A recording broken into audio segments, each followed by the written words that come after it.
How to remove professional account on Instagram. Hey guys, welcome back to another episode. Today I'll be showing you the ways to switch or remove professional account on Instagram. In order to do it, so first of all, update and log in into your Instagram account. So as you can see, in my case, I have a professional account. So while you're on this page, tap the drop bar icon and go to settings and privacy. Here, if you have a professional account, you'll be able to see for professional.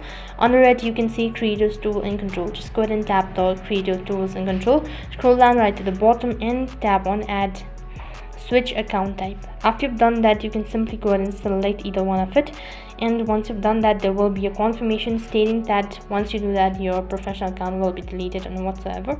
So go ahead and select accordingly and tap the personal account. In this way, you can remove professional account on Instagram. That is all for this video. I hope the video was helpful. Make sure to like, share and subscribe to our channel. Thank you for watching. See you in the next video.